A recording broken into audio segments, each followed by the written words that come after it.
Hello everyone, welcome to science with Shubham Verma. और हम organic chemistry cover up कर रहे हैं। तो welcome to another session of organic chemistry, important for boards. सबसे ज़्यादा क्वेश्चंस, बहुत ही ज़्यादा यहाँ पे जो रिएक्शंस हैं, बोर्ड पॉइंट ऑफ व्यू से क्वेश्चंस आएंगे। वो सबसे इंपॉर्टेंट टॉपिक हम पढ़ने वाले हैं जो है आपके पास एल्कोहल्स। ठीक है, एल्कोहल्स में आएगा आपके पास इथेनॉल। तो अब डिटेल में पढ़ेंगे हम यहाँ से बहुत सारे क्वेश्चंस पढ़ने वाले हैं। Don't miss out this session. Okay, तो बिना टाइम वेस्ट करे शुरू करते हैं अल्कोहल्स। ठीक है, तो अल्कोहल, सबसे पहले अल्कोहल ग्रुप्स कौन से हैं? ठीक है, कौन से ग्रुप है? OH ग्रुप है, जिनके जिनके की चेन्स में OH मेंशन होता है, OH आता है। ठीक, सफिक्स, कौन से सफिक्स में यूज होते हैं? दो टाइप के सफिक्स होते हैं सर, प्राइमरी और सेकेंडरी। जिसको नहीं पता है, वीडियो पढ़ी है फंक्शनल ग्रुप्स की, वहां जाके चेकआउट कर सकता है, डिटेल में मैंने बता रखा है। ठीक, ठीक है, सफिक्स सेकेंडरी सफिक्स में आते हैं और OL इनके लास्ट में लगता है, AN का E हटाकर। ठीक,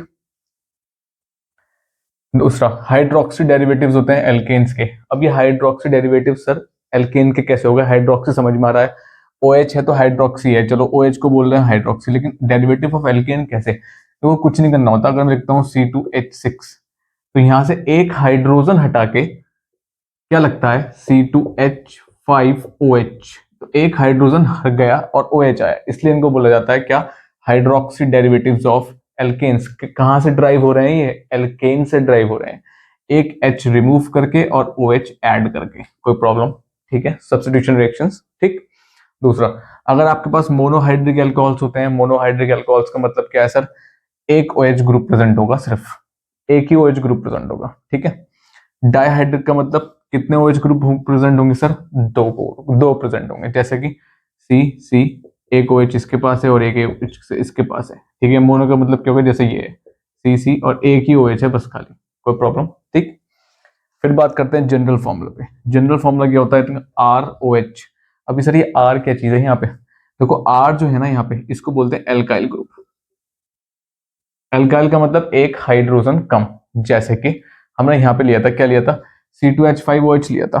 सही है, अब ये जो C2H5 है ना, ये जो C2H5 है, ये एल्काइल है। अब एल्काइल कैसे हुआ? इसको बोलते हैं क्या? इथाइल, क्योंकि दो कार्बन है। एक हाइड्रोजन जब कम हो जाता है तो उसको एल्काइल ग्रुप बोल दिया जाता है। ठीक है, कोई दिक्कत? OH साथ में चले रहा है। जनरल फॉर्मूला क्या है? CnH2n+1OH। ठीक है, कैसे? एल्केन का फॉर्मूला क्या था? CnH2n+2 था ना, एक हाइड्रोजन हटा दो, 1 हो जाएगा और OH लगा दो, खत्म। ठीक है, अच्छा, मेन सोर्स। जनरली नेचर में अल्कोहल्स जनरली ऐसे फाउंड नहीं होते। ठीक है, नेचर में अल्कोहल्स जनरली फाउंड प्रेजेंट नहीं होते। कैसे कैसे कहां से मिल सकते हैं? फर्मेंटेशन ऑफ शुगर से मिल सकते हैं। ठीक है, इसकी प्रॉपर रिएक्शंस है। ठीक, फिलहाल आपके सिलेबस में नहीं है, लेकिन प्रॉपर रिएक्शन है इसकी, जो लैब प्रिपरेशंस में थी। ठीक है, लेकिन अब वो रिड्यूस सिलेबस से हट चुका है। सही है, जनरल C2H5 है। आयोपैक नेम क्या होगा? इथेनॉल। कॉमन नेम में क्या होगा सर? Ethyl alcohol. तो अगर इथाइल अल्कोहल भी लिखा हुआ मिले तो वो इथेनॉल ही है। कोई दिक्कत है यहाँ तक? ठीक है, इथाइल कैसा है? सपोज C2H5OH है, इसको हम बोलते हैं इथाइल, इसको बोलते हैं अल्कोहल कॉमन नेम्स में। ठीक, कोई दिक्कत है? फंक्शनल ग्रुप्स हैं, बिल्कुल फंक्शनल ग्रुप्स हैं, कोई दिक्कत वाली बात नहीं है। ठीक है, तो ये तो होता है जनरल ओवरव्यू, यानी कि यहाँ से भी क्वेश्चंस बनते हैं। ध्यान रखना, ये भी चीजें पढ़नी जरूरी है, क्योंकि यहाँ से भी क्वेश्चंस बन जाते हैं। ठीक, तो यहाँ से बेसिक समझेंगे तभी आप आगे स्विच ऑन कर पाएंगे। ठीक, तो अब हम पढ़ेंगे आपके पास क्या? लैब प्रिपरेशन ऑफ एल्कोहल्स में इथेनॉल की लैब प्रिपरेशन। लेते हैं लैब प्रिपरेशन ऑफ इथेनॉल पे। लैब प्रिपरेशन ऑफ इथेनॉल पे सबसे पहले इसकी प्रिपरेशन कैसे होगी? देखो, हाइड्रोलाइसिस ऑफ एल्काइल हैलाइड्स। ठीक है, हाइड्रोलाइसिस करना है एल्काइल हैलाइड का, यानी कि जनरली करना क्या है सर? एल्काइल हैलाइड उठाना है कोई भी, एल्कलिक सॉल्यूशन उठाना है कोई भी। एल्कलिक सॉल्यूशन कौन कौन से हो जाते हैं? NaOH, KOH। ठीक है, NH4OH भी आ जाएगा इसमें, कोई प्रॉब्लम नहीं है, क्योंकि ये सॉल्युबल है। ठीक है, कोई दिक्कत? तो क्या बनेगा आपके पास? अल्कोहल बन जाएगा। ठीक है, कैसे सर? देखो जरा, अब एक काम करते हैं, इनमें से सिर्फ NaOH उठा लेते हैं, बाकी को हटा देते हैं फिलहाल। ठीक, एल्काइल का मतलब, एल्काइल का मतलब हो गया C2H5। हैलाइड का मतलब क्या हो गया? कोई भी सर हेलोजन ग्रुप ले लो, यानी कि Br ले लो, I ले लो, F ले लो, Cl ले लो, कोई भी ले लो। तो हमने ले लिया यहाँ पे Cl। ठीक है, इसकी रिएक्शन किससे हुई? NaOH से हुई। ठीक है, अब इसको यहाँ से हटा देते हैं थोड़ा, इसकी रिएक्शन हो गई NaOH से। क्या बनेगा? देखो, कुछ नहीं है, सिंपल सा कहानी है। इसको खोलते हैं जरा, एक H, एक H, एक H। ठीक है, एक H यहाँ, एक H यहाँ और एक Cl यहाँ, ठीक है, NaOH। तो ये जो अब जो Na दिख रहा है ना, वो Na किसे लेके जाएगा यहाँ से Cl को अपने साथ, NaCl तो बाहर आ गया, ठीक है। तो NaCl मतलब सोडियम क्लोराइड बाहर आ गया, बचा क्या, सब बचा क्या, देखो जी, अब ये OH बचा ना, OH किसके रिप्लेस पाएगा, जो जगह खाली हुई यहाँ पे आ जाएगा, तो ऊपर क्या बनेगा, C, इस पे तो हमने छुआ ही नहीं, ये OH यहाँ आया, एक H यहाँ, एक H यहाँ, तो ये क्या हो गया, C2H5OH बन गया इथेनॉल, ठीक है। कोई प्रॉब्लम है यहाँ तक, सिंपल सी रिएक्शन है, ठीक। एल्काइल हैलाइड को एल्काइल के रूप पास करना है और यहाँ पे बॉईल कर देना है इसको, ये बन जाएगा आपके पास इथेनॉल, ठीक है। Cl की जगह Br भी हो सकता है, कोई प्रॉब्लम वाली बात नहीं है, Br होगा तो ये जो आपके पास यहाँ पे NaCl निकला है, इसकी जगह क्या निकलेगा, NaBr निकलेगा, बस, बाकी और कुछ नहीं होगा, बाकी सारी रिएक्शन क्या है, सेम रहने वाली है, कोई चेंजेस नहीं होगा, ठीक है। कोई प्रॉब्लम यहाँ तक सही है, ठीक है ना। बस ये आपके पास lab preparation of ethanol, syllabus में सिर्फ यही है, हाइड्रोलाइसिस ऑफ एल्काइल हैलाइड्स के थ्रू, ठीक है। कोई दिक्कत, इंडस्ट्रियल मेथड नहीं है आपके सिलेबस में फिलहाल, वो कट ऑफ है, ठीक है। फर्मेंटेशन नहीं है, वो भी कट ऑफ है, सही है। चलो फिर आगे बात, अब जब ये खत्म हो गया तो आगे बात करते हैं कुछ केमिकल प्रॉपर्टीज की बात कर लेते हैं, ठीक है। केमिकल प्रॉपर्टीज ऑफ इथेनॉल की बात करेंगे, केमिकल प्रॉपर्टीज में बात करते हैं इथेनॉल की। सबसे पहले प्रॉपर्टी आपके पास क्या आती है, कंबशन, ठीक है। कंबशन में क्या चीज देखने वाली है सर, कंबशन में एक चीज देखने वाली है, इट बर्न्स इन एयर और ऑक्सीजन, ऑक्सीजन और एयर में बर्न होता है, बिल्कुल होता है, लेकिन with a pale blue, with a pale blue, sorry with a, अब बात करते हैं केमिकल प्रॉपर्टीज में, ठीक है। केमिकल प्रॉपर्टी में सबसे पहली चीज आती है कंबशन। कंबशन क्या है, अब जब इथेनॉल बर्न होता है एयर या ऑक्सीजन में, इथेनॉल एयर और ऑक्सीजन में बर्न होगा, ठीक है, लेकिन किसके साथ, with a blue flame forming carbon dioxide and H2O। Blue flame के साथ फॉर्म बर्न होगा, क्या फॉर्म करेगा, carbon dioxide and water, simple सी बात है, ऑर्गेनिक कंपाउंड से। ऑर्गेनिक कंपाउंड सर कितने भी होते हैं, जैसे कि मीथेन, इथेन थे, ठीक है, सारे ऑक्सीजन अगर हम कंबशन करते तो क्या चीज दे देते, कार्बन डाइऑक्साइड और वाटर दे देते। देखो इसकी भी सिंपल है, क्या होगी, C2H5OH प्लस O2, ठीक है। ये वाला कार्बन भी O के साथ जा सकता है, CO2 प्लस, भाई H तो है और O है, तो H भी किसके साथ जा सकता है, O के साथ, तो क्या बना सकता है, H2O, ठीक है। कोई दिक्कत, बैलेंस करने की बात आई, कार्बन कितने हैं, 2, तो मैंने यहाँ 2 लगा दिया, कार्बन 2 हो गए, ऑक्सीजन में देखो कितने हो रहे हैं, ऑक्सीजन हो गए 2, 2 तो 4 हो गए, 4 और 1 क्या हो गया, 5, 5 का मतलब एक ऑक्सीजन यहाँ भी छूटा हुआ है, अगर मैं यहाँ कुछ लगाता हूँ तो ये पूरा डिस्टर्ब हो जाएगा, है ना। तो एक काम करते हैं, एक ऑप्शन तो ये था, 3 है, 3 का मतलब हमें 2 और चाहिए, 2 का मतलब मैं 2 लगा देता हूँ, 4 यहाँ हो गए, तो ये हो गया आपके पास 4 और यहाँ पे 1 हो गया, तो टोटल कितने हो गए, 5। तो ऑक्सीजन तो बैलेंस हो गए, कार्बन भी बैलेंस हो गए। यहाँ पे ऑक्सीजन देखना, यहाँ कितने हैं, 2 2 4, यहाँ ऑक्सीजन कितना, 1, तो ऑक्सीजन कितने हो गए, 5, ये बैलेंस हो गए, तो ऑक्सीजन तो है बैलेंस सर, ठीक है। हाइड्रोजन भी देख लेते हैं, हाइड्रोजन की बात करेगा, देखो हाइड्रोजन 2 है और यहाँ हाइड्रोजन कितने हैं, 5 और 1 6 हाइड्रोजन है, 6 का मतलब क्या लगाना पड़ेगा यहाँ, 3, ठीक है। अब अगर मैं 3 लगाता हूँ तो ये थोड़ा डिस्टर्ब हो जाएगी, 3 लगाते क्या हुआ, यहाँ पे ऑक्सीजन हो गया 3, 3 का मतलब अब ऑक्सीजन हो गया टोटल 7, 7 का मतलब अब ऑक्सीजन बैलेंस नहीं हो रहा है, ठीक है। यहाँ पे हो रहे हैं 5, तो एक काम करो भाई, अब कुछ मत करो, 5 है ना, 1 चाहिए, कितने चाहिए, 7 चाहिए, 7 का मतलब 7 चाहिए ना, 3 कर दो इसको, खत्म, 3 का मतलब कितने हो गए, अब 6, 6 और 1 कितने हो गए, 7, अब ऑक्सीजन भी बैलेंस और हाइड्रोजन भी बैलेंस्ड, ठीक है। कोई प्रॉब्लम यहाँ तक, ये है सिंपल सी आपके पास कंबशन ऑफ इथेनॉल्स, ठीक है। बैलेंसिंग का तरीका मैंने आपको बता दिया, कोई दिक्कत, ठीक, सही है। आगे बढ़े, चलो सेकंड प्रॉपर्टी की बात आती है, तो सेकंड प्रॉपर्टी बात करते हैं एक्शन विद सोडियम के साथ। अब एक्शन ऑफ सोडियम में क्या चीज है, यहाँ पे एक चीज और क्या है, ठीक है। अब ये इस पे केमिकल टेस्ट पे बात करेंगे, केमिकल टेस्ट भी है, ठीक है, कैसे है वो देखते हैं भी कैसे, सही है। सबसे पहले बात करते हैं action with sodium. Action with sodium का मतलब क्या होगा, इथेनॉल लेते हैं, C2H5OH प्लस Na, आपने C2H5 प्लस OH और Na कर दिया। अब देखो होगा क्या, अब ये जो Na है ना, एक मिनट रुको, ठीक है, ये हो गया, सही है।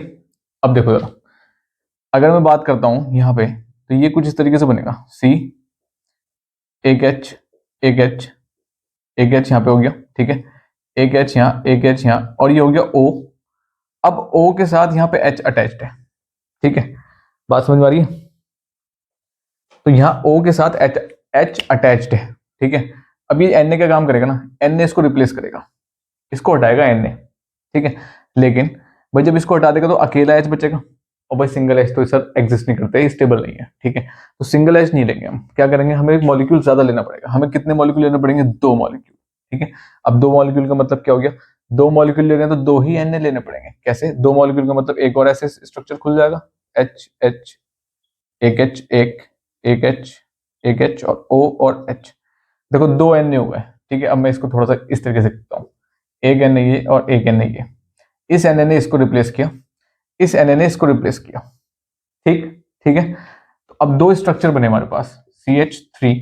देखो इस पूरे को मैं क्या लिख सकता हूँ, CH3, तो मैंने इसको CH3 लिख दिया, बॉन्ड सी, कितने हाइड्रोजन है, 2 का हाइड्रोजन है, इसको ऐसे लिख देते हैं, चलो कंफ्यूजन क्रिएट नहीं करते, ठीक है। और O, और यहाँ पे कौन आया, Na आया इसके साथ, कोई प्रॉब्लम यहाँ तक, ठीक है। चलो जी, एक H यहाँ से गया और एक H यहाँ से गया। जब ये दोनों H बाहर आ गए तो इन दोनों ने एक साथ बॉन्डिंग करी और क्या बनाया, H2 बनाया, ठीक है। तो कौन सी गैस बाहर आई, H2 गैस बाहर आई। लेकिन सर एक ही कंपाउंड थोड़े ही है ये, तो 2 हैं। अभी तो आपने ये वाला लिखा है, ये वाला भी तो बच रहा है सर। देखो इसमें भी CH3 है, बिल्कुल ठीक है। ये पूरा का पूरा सेम है, यहाँ पे Na आ जाएगा, बिल्कुल ठीक है। तो इसके आगे क्या लगाना पड़ेगा, 2, सही है।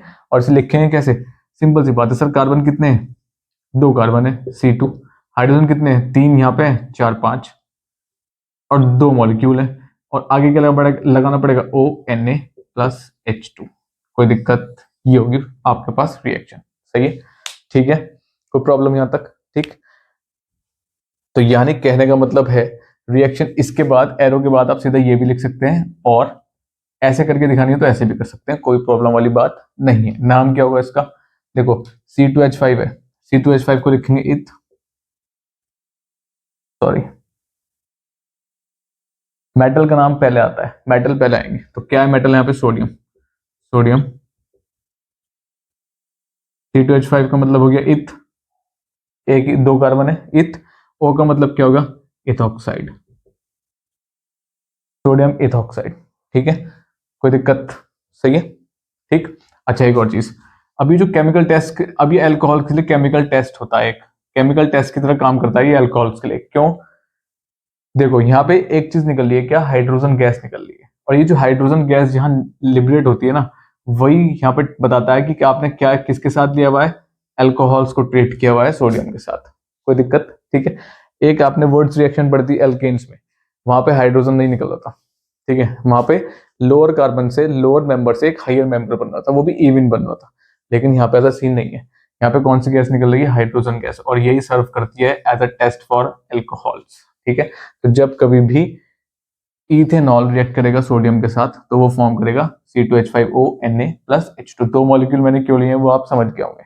अगर NaH को हटाएगा तो इसकी जगह पर भी तो कोई आएगा, H अकेला नहीं घूमेगा, तो इसलिए मुझे 2 H चाहिए होंगे। 2 H कैसे मिलेंगे, एक मॉलिक्यूल से मिलेगा, एक मॉलिक्यूल से मिलेगा, कोई प्रॉब्लम। तो ये थी आपके पास एक्शन विद सोडियम, कोई दिक्कत है। और ये टेस्ट भी है फॉर एल्कोहल्स, कैसे, effervescence of H2 gas, liberation of H2 gas ही यहाँ पे टेस्ट है अल्कोहल्स के लिए। कोई दिक्कत, इंपॉर्टेंट प्रॉपर्टी है, कई बार रिएक्शंस में भी पूछी जाएगी, ठीक है। तो ये चीज मत भूलना, यहाँ 2 क्यों आया है, ये चीज ध्यान रखना, वरना फिर बैलेंस करने में कहोगे ये 2 कैसा आ गया, ठीक। कोई प्रॉब्लम यहाँ तक, सही है। आगे बढ़ते हैं। Third property, most important property है, यहाँ से क्वेश्चन बनना ही बनना है, फिक्स है, इसको ध्यान से लेना, यहाँ से क्वेश्चन 110% क्वेश्चन यहाँ से बनेगा, ठीक है। कौन सी प्रॉपर्टी है, ester formation with acetic acid, ठीक है, जिसको बोलते हैं एस्टरिफिकेशन रिएक्शन, ठीक। एस्टर्स किस स्मेल के, क्या कैसी स्मेल देते हैं, that is known as fruity smell, ठीक है। और पहली बात, एस्टर का सिर्फ एस्टर को आइडेंटिफाई कैसे करेंगे, ठीक है। तो पहली चीज है, फंक्शनल ग्रुप में बता चुका हूं, देखो जरा, RC डबल बॉन्ड O और इसके साथ कोई भी लगा सकता है, ये होते हैं एस्टर ग्रुप्स, ठीक है। तो जनरली कैसे लिखते हैं, RCOO, ठीक है। और आगे कुछ भी हो सकता है, आगे एक और R डैश भी हो सकता है, कुछ भी हो सकता है। R का मतलब क्या है, R का मतलब क्या है, एल्काइल ग्रुप्स, यानी कार्बन की एक चेन है, 2 कार्बन की भी हो सकती है, 3 कार्बन की भी हो सकती है, ठीक है।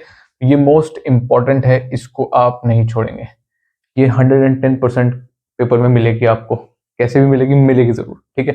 कैसे करते हैं, देखो इथेनॉल लेते हैं, C2H5OH प्लस, प्लस करते हैं एसिटिक एसिड।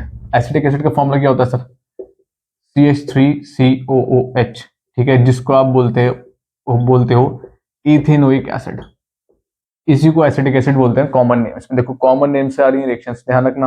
डायरेक्ट नेम नहीं देगा इथेनोइक एसिड, वरना इथेनोइक एसिड तो बच्चा पहचान जाएगा जिसने पढ़ रखा होगा कि इथेनोइक एसिड है क्या चीज, लेकिन वो कॉमन नेम से क्वेश्चन पूछेगा। ठीक है, तो C2H5 हो गया, CH3COOH।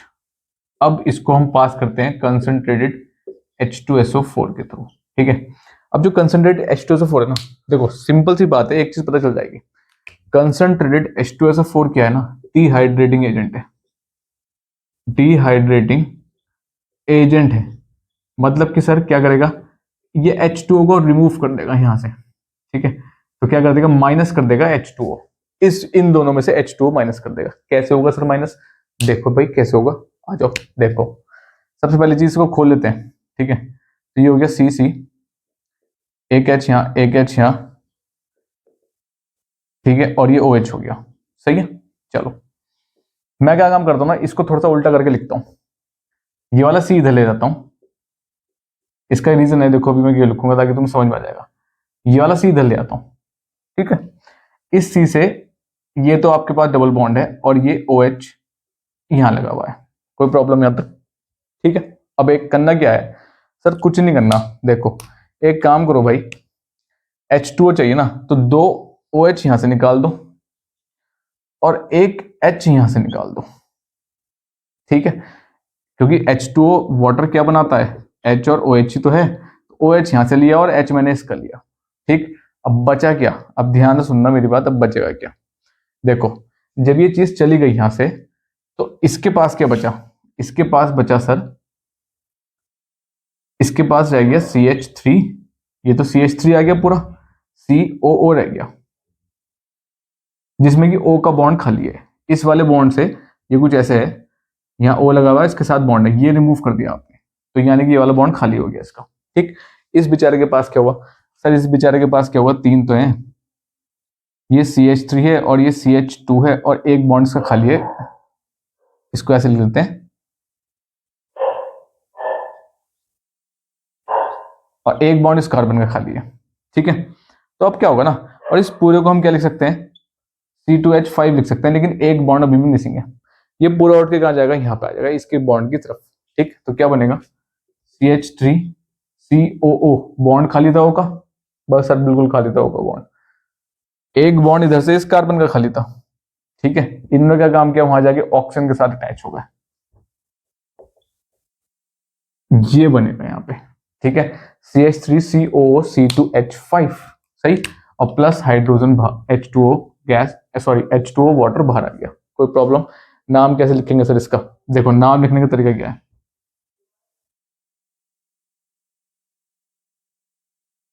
ये इस तरीके से लग चुका है।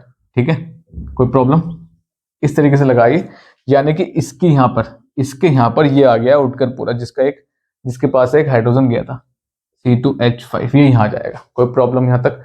नाम क्या होगा इसका, यही होते हैं ईस्टर्स। ऐसे ग्रुप सी ईस्टर्स होता है, हम देखो पहले बता चुका हूँ, C डबल बॉन्ड O, और इसके यहाँ पे कुछ भी हो सकता है, कुछ भी कार्बन की चेन आ सकती है। तो यहाँ पे जो R डैश है वो क्या है, C2H5 है, और ये जो R है वो CH3 है। कोई प्रॉब्लम आ गया, अब आई बात समझ में क्या हो रहा है यहाँ पे। ठीक है, तो अब होगा क्या, नाम क्या होगा इसका, ये वाले जो O के साथ लगते हैं ये पहले आ जाते हैं, तो ये क्या होगा, इथाइल। मेन चेन कितने की होगी, एक, दो कार्बन की, इथाइल इथ।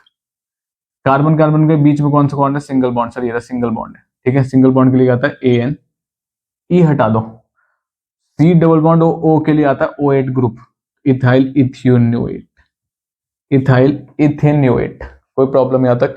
ये आपके पास रिएक्शन है एस्टरिफिकेशन, और हो कैसे रही है वो मैंने आपको डिटेल में समझा दिया कैसे हो रही है, कोई दिक्कत। ठीक है, यही एक टेस्ट सर्व करता है फॉर एल्कोहल्स, इसको बोलते हैं एस्टरिफिकेशन रिएक्शंस। ये एक टेस्ट है फॉर एल्कोहल्स के लिए, कोई प्रॉब्लम, ठीक, कोई दिक्कत है। ठीक है, तो ये जो कंपाउंड फॉर्म होगा ना, CH3CO, C2H5, जिसे बोल देंगे इथाइल इथियोनेट, इसकी स्मेल कैसी होगी, ईस्टर बन गया ना, तो ईस्टर की स्मेल सर आपने पहले भी लिख रखी है, फ्रूटी स्मेल देगी आपको ये, कोई प्रॉब्लम। ठीक है, इस तरीके से होगा एस्टरिफिकेशन। मोस्ट इंपॉर्टेंट रिएक्शंस हैं, बोर्ड में यहाँ से क्वेश्चन पूछे गए हैं और पूछे जाएंगे, तो इसको आप नहीं छोड़ने का है, इसको समझो, रटोगे तो भूल जाओगे, समझ लो आराम से, कुछ नहीं करना, कुछ नहीं करना। क्या करना है सर इसका एच हटा देना है, इसका ओ एच हटा देना है, छुट्टी। और ये वाला पूरा फंडा घुमा के यहाँ जोड़ देना है, शॉर्ट में समझाऊं तो, ठीक है। इसका एच हटाओ, इसका ओ एच हटाओ, और ये पूरा का पूरा उठाकर कहाँ जोड़ दो, यहाँ पर, खत्म। इस पूरे को उठाकर यहाँ समझ आ रहा हूँ, ठीक है। बाकी मैंने आपको समझा दिया किस तरीके से होगा, ये मैकेनिज्म है, सिंपल सी चीज है, एस्टरिफिकेशन रिएक्शन, कोई दिक्कत, ठीक, कभी नहीं भूलोगे, ठीक है। आगे बस समझ में, चलो आगे बढ़ते हैं, ठीक है। फोर्थ एंड लास्ट प्रॉपर्टी आती है dehydration. Dehydration with concentrate H2SO4, ठीक है। अभी जो रिएक्शन है वो दो तरीके से हो सकती है, ठीक, दो तरीके से। कैसे सर?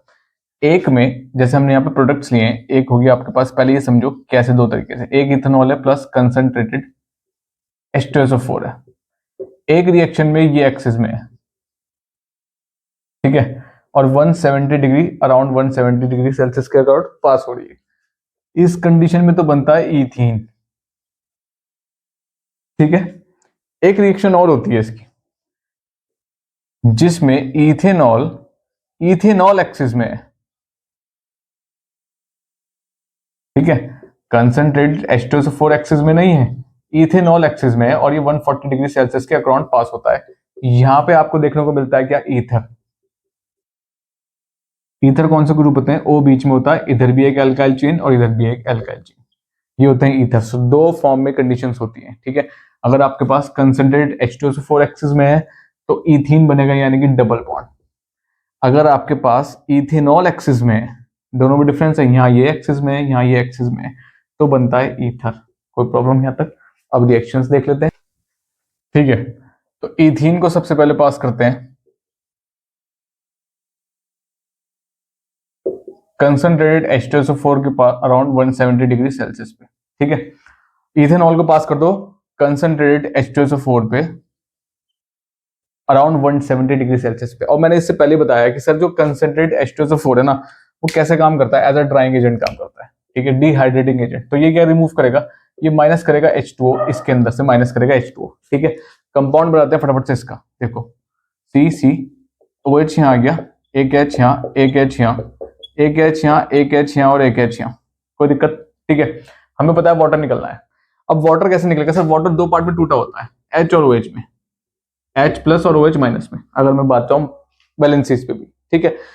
तो हाइड्रोजन आयन और हाइड्रोक्सिल आयन दोनों में टूटा होता है, ठीक है। तो यानी कि यहां से सर एक कार्बन से तो OH जाना तय है, और एक कार्बन से सर हाइड्रोजन जाना तय है, यहां से, ठीक है। कोई दिक्कत? दोनों हम एक कार्बन से नहीं निकाल सकते, ठीक है, क्योंकि हम एक कार्बन से निकालेंगे तो एक ही कार्बन के दो बॉन्ड खाली हो जाएंगे। हमें एक कार्बन का इधर चाहिए, एक कार्बन का उधर चाहिए, ठीक है। तो हमने OH यहां से निकाला और H यहां से निकाला, ठीक। तो क्या बना सर? तो कुछ नहीं, देखो भाई क्या बना, ये ऐसे कुछ बना, एक H इसके पास है गया, एक H इसके पास है गया, बॉन्ड C, एक H इसके पास है और एक H इसके पास है, कोई दिक्कत? इसका ये वाला बॉन्ड खाली हो गया, इसका ये वाला बॉन्ड खाली हो गया। अब कार्बन कह रहा है सर हमारे पास तो और कुछ है नहीं, दोनों कार्बन कह रहा है भाई, वो कह रहा है मेरे पास नहीं है, वो कह रहा है मेरे पास भी नहीं है। तो अब इन दोनों का काम कर, चलो तुम्हारे पास भी नहीं है, मेरे पास भी नहीं है, तो हम दोनों आपस में हाथ मिला लेते हैं। तो यहां से ये बॉन्ड अपना यहाँ लेके आया, यहां से अपना यहाँ लेके आया, और दोनों ने डबल बॉन्ड बना लिया। क्या बन गया है? इथीन, ठीक है, C2H4, और प्लस कौन बाहर निकला? H2, जो माइनस किया था, कोई दिक्कत है? ठीक है। ये वाली तो तब है जब कंसंट्रेटेड H2SO4, ये वाला, ये किस में है? एक्सिस में है, ये है एक्सिस में, ठीक है, कोई दिक्कत? दूसरी रिएक्शन और देख लेते हैं। दूसरी रिएक्शन वैसे सिलेबस में मेंशन नहीं है, सिलेबस में सिर्फ मेंशनड है आपके पास dehydration of concentrated H2SO4 it gives ethene, ये वाली मेंशनड है, लेकिन फिर भी हम देख लेते हैं डाइथाइल वाली भी, क्योंकि क्या पता बोर्ड पूछ ही ले, ठीक है। चलो देखते हैं फटाफट, मुश्किल से 2 मिनट लगने हैं, ठीक है। 2 मिनट में अगर कुछ काम की चीज पड़ी जाए तो बढ़िया है ना। चलो फिर,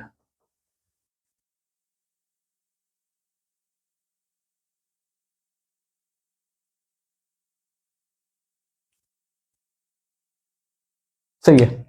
दूसरी आती है आपके पास जिसमें C2H5OH, ये एक्सिस में है, ठीक है। और मैंने बताया था यहाँ पे ईथर बनेगा, तो किसके थ्रू पास करना है इसको सर? कुछ नहीं करना, कंसंट्रेटेड H2SO4 के थ्रू पास कर देना है 140 डिग्री सेल्सियस पे। अब ईथर कैसे बनेगा सर? ईथर के लिए तो सर एक काम होना चाहिए, क्या? ये तो कम है सर, इसमें से अगर H2O और H निकल जाएगा, अगर वाटर निकल जाएगा इसके अंदर से, तो ये तो डबल बॉन्ड ही बन जाएगा, इथीन जो भी पढ़ के आए हैं हम, ठीक है। तो इस कंडीशन में यहाँ पे बनेगा ईथर। तो सर ईथर कैसे बनने वाला है, देखो भाई कैसे बनने वाला है। हम यहाँ पे मॉलिक्यूल लेते हैं दो, दो मॉलिक्यूल का मतलब ये कुछ इस तरीके से है।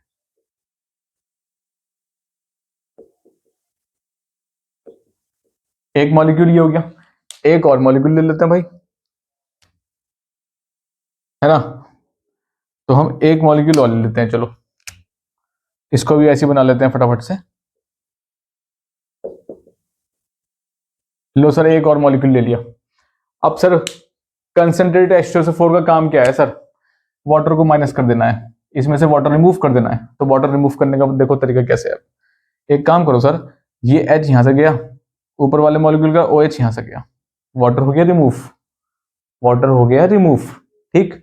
बचा क्या सर ये तो बता दो, ऊपर वाले में क्या बचा, अगर ऊपर वाले में सम अप करूं इन्हें दोनों को रिमूव करने के बाद, ये रिमूव हो गया, यानी कि H2O रिमूव हो गया।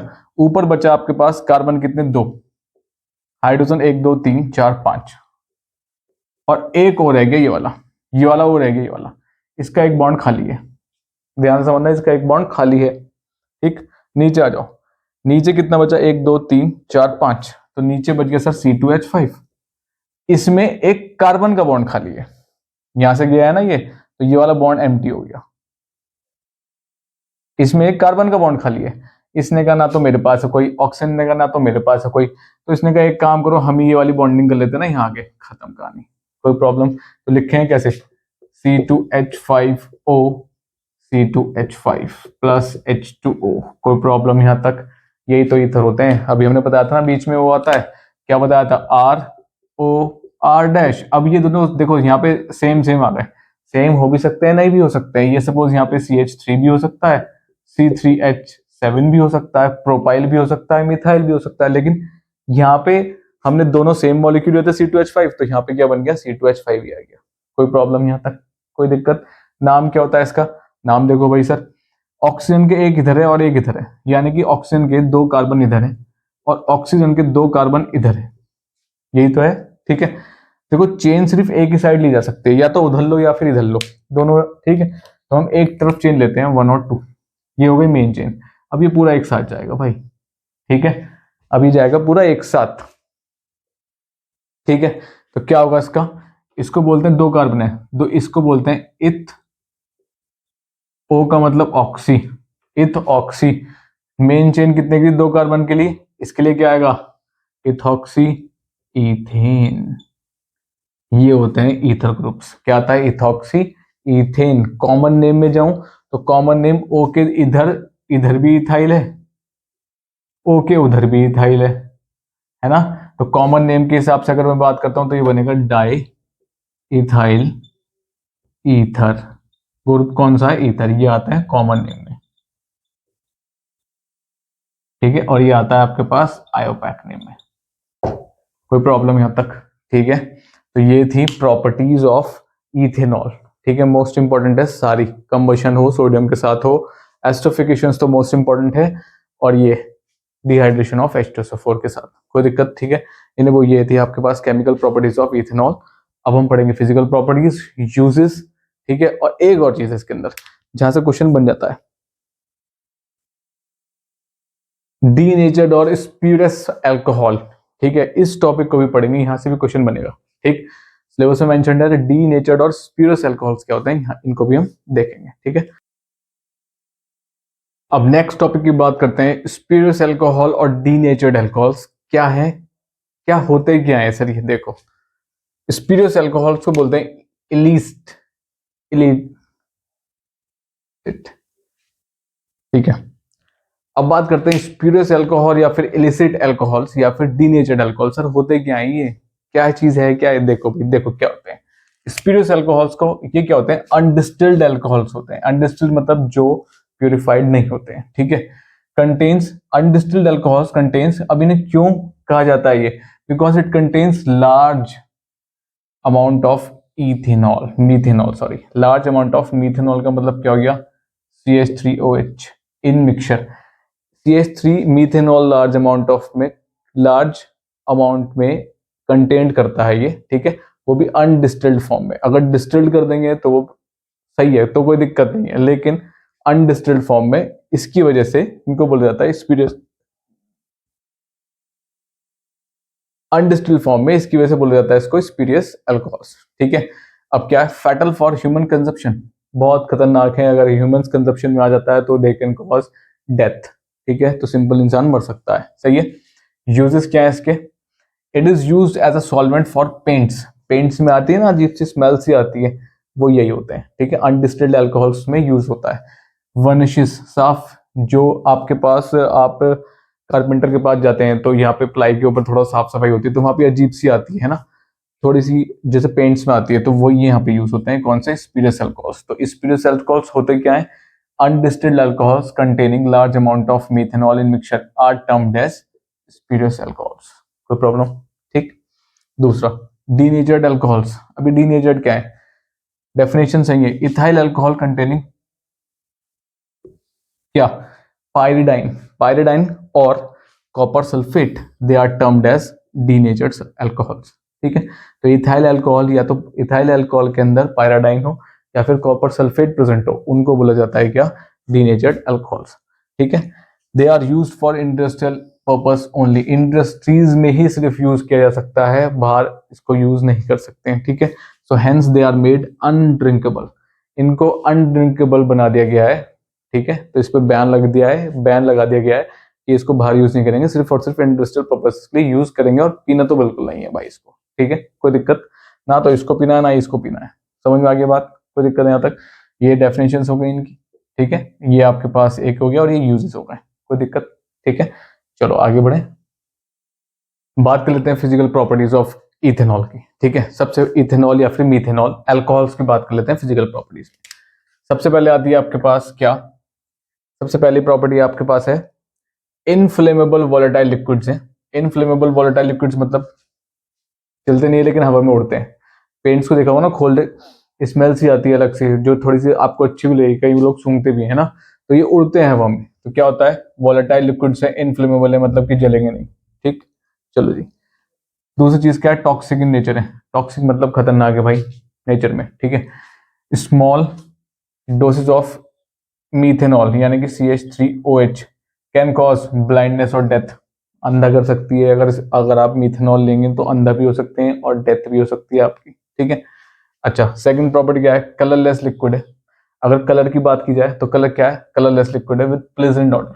ठीक है, बहुत ही मीठा सा ऑर्डर आएगा इसका, जो आप सूंघ के थोड़ा सा नशा सा होगा। ठीक है, उस टाइप का है, सूंघना मत लेना। ठीक है, ज्यादा। सेकंड, सॉल्युबल इन वाटर होते हैं और अदर सॉल्विक ऑर्गेनिक सॉल्वेंट्स, वाटर में घुल जाएंगे, बिल्कुल घुल जाएंगे। सो ऑर्गेनिक सॉल्वेंट्स जैसे कि बेंजीन हो गया, एसीटोन हो गया, उनमें भी घुल जाएंगे, कोई दिक्कत। ठीक, बॉइलिंग पॉइंट होती है 78.1 डिग्री सेल्सियस, कोई दिक्कत यहाँ तक। तो क्वेश्चन यहाँ से आ सकता है, which alcohol causes blindness and death, कौन सी है, if taken in large doses, small doses sorry, methanol, कोई दिक्कत है। ठीक है, आगे बढ़े, चलो अब बात कर लेते हैं यूजेस पे। तो फाइनली बात कर लेते हैं यूजेस की, यूजेस ऑफ इथेनॉल। इथेनॉल सबसे पहला as a solvent, as a solvent use होता है फॉर गम्स एंड रेजिन्स। ठीक है, गम्स एंड रेजिन्स में यूज होता है as a solvent. Second property आती है in thermometers and spirit levels. ठीक है, क्यों यूज होता है, because of its low freezing mobile liquid, because it's a low freezing mobile liquid, इसलिए थर्मोमीटर्स और स्पिरिट लेवल्स में यूज होता है। लो फ्रीजिंग का मतलब भाई जल्दी से ये ना जमेगा नहीं। ठीक है, इस वजह से ये यहाँ पे यूज होता है। सेकंड, थर्ड आती है मैन्युफैक्चरिंग ऑफ केमिकल्स, कौन कौन से केमिकल्स ये मैन्युफैक्चरिंग में यूज होता है, एसिटल्डिहाइड। ठीक है, जैसे कि एसिटल्डिहाइड का फॉर्मूला क्या हो गया, CH3CHO। ठीक है, कहाँ यूज होता है, डाइज में यूज होता है, कपड़ों पर डाइज होती है। ठीक है, कहीं भी हो सकती है भाई, पेपर्स पे भी हो सकती है, डाइज में यूज होता है। एसिटिक एसिड में यूज होता है, कैसे, इन मैन्युफैक्चर ऑफ विनेगर, विनेगर में, विनेगर को बनाने के में ये एसिटिक एसिड के साथ यूज होता है। थर्ड, क्लोरोफॉर्म, क्लोरोफॉर्म क्या है यहाँ पे, एंटीसेप्टिक। ठीक, ईथर, ये केमिकल्स बनाने में ये काम आता है, तो ईथर बना रहा है तो क्या बनाएगा, एनेस्थेटिक, एनेस्थेटिक मतलब बेहोश कर देगा आपको, कोई दिक्कत यहाँ तक। ठीक है, तो ये आपके पास क्या है, देखो गम्स में कैसे यूज होता है, आप कहीं दांत निकलवाने गए, ठीक है, दांत में दर्द हो रहा है, बहुत दर्द हो रहा है, कीड़े लगा हुआ है, डॉक्टर ये काम करता है, एक रुई डुबोता है अल्कोहल्स में, स्पिरिट में, और कहता है रुई लगा लो यहाँ पे, ठीक है, तो आप लगा के बैठ जाते हो, थोड़ी देर बाद दर्द रुक जाता है, तो वो है यहाँ पे गम्स में यूज होता है, ठीक है, कोई दिक्कत है यहाँ तक। रेजिन्स मतलब कहीं पे दाग लग गया है शर्ट वर्ट पे, थोड़ा डालो साफ हो जाएगा, कोई दिक्कत है, सही है।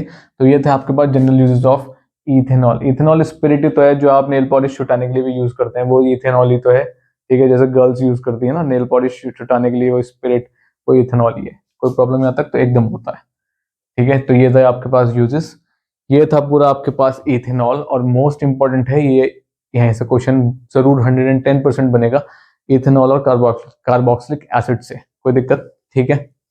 चलो फिर नेक्स्ट सेशन में डिस्कस करेंगे कार्बोक्सिलिक एसिड। जो भी आपके डाउट्स हो, जो भी आपकी प्रॉब्लम्स हो, सब कम आप बता सकते हैं कमेंट सेक्शन में, सबका सोल्यूशन मिलेगा।